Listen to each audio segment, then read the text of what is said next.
Akihabara, qui est la mecque du high-tech et du hi-fi ici à Tokyo. Et on s'est payé un petit appareil, certes onéreux, mais vachement sympa, vous allez voir. On ne peut pas résister de faire une petite vidéo sur le sujet. C'est simple, c'est deux boîtiers. Le premier qui est ici, relié au home cinéma, et le second qui est là. Les deux appareils doivent être connectés au réseau Wi-Fi. Et une fois qu'ils sont connectés, que les deux sont pairés, comme on dit, eh bien, n'importe quelle source audio et vidéo va être transmise par ce boîtier-là à l'autre petit boîtier. Et le truc génial, c'est que cet autre petit boîtier peut se connecter sur n'importe quelle surface vitrée. Ce qui permet, à travers la connexion et la ventouse qui a ces deux petits sensors à l'intérieur, ici, une fois les deux appareils en marche, de projeter, voilà, de projeter ici, sur la surface vitrée, un film. Alors, l'avantage que nous on a, c'est de bénéficier d'une superbe baie vitrée. Donc, du petit écran qu'on a eu sur la cheminée, sur la vitre de la cheminée précédemment, on va pouvoir placer un carrément grand écran, tout en collant ou en connectant l'appareil sur la baie vitrée. L'avantage qu'a le petit boîtier, c'est de pouvoir proposer trois formats d'image: petit format, moyen format et grand format. Donc, on va être dans un premier temps avec le même format d'image que celui que l'on avait précédemment sur la cheminée.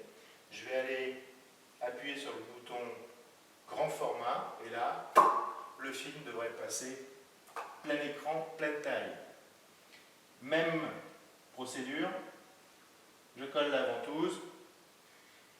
Ce qui est magique, c'est que l'appareil détecte à quel niveau il doit projeter l'image, que ce soit un niveau bas ou un niveau haut. Il arrive à déceler que la projection se fera de façon plus conséquente par le haut ici. Je connecte, demande aux deux boîtiers de se connecter, ce qui est fait, et voilà. L'image apparaît sur la baie vitrée. Alors maintenant, on va aller s'amuser. On va passer l'image qui est ici moyenne en plein écran. Donc là, je vais passer du mode moyen écran au mode plein écran grâce au boîtier qui est connecté, qui va envoyer les signaux à l'autre boîtier. J'appuie sur grande taille. Et voilà.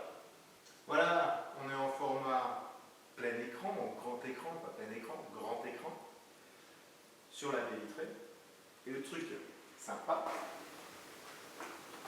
c'est que la baie vitrée a pour fonction d'être une baie vitrée.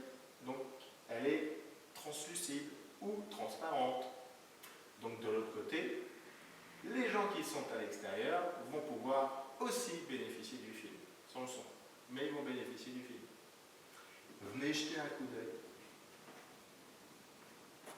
Et voilà, on est à l'extérieur de la maison et la baie vitrée sert d'écran, mais ce coup-ci, le film étant projeté de l'extérieur, enfin de l'intérieur, et l'image de l'extérieur, l'image est inversée.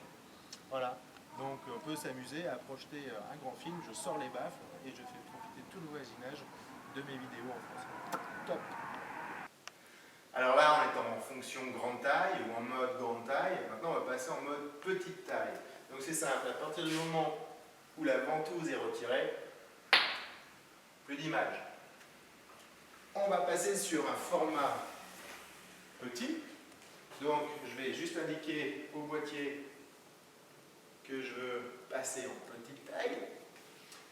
On a la chance ici d'avoir une super grande baie vitrée, mais ce que tout le monde a, c'est un micro-ondes.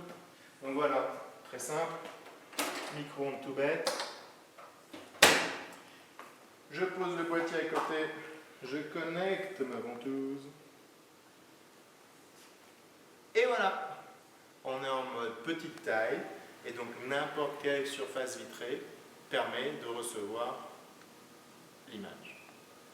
Le petit boîtier ici a une entrée jack pour l'audio.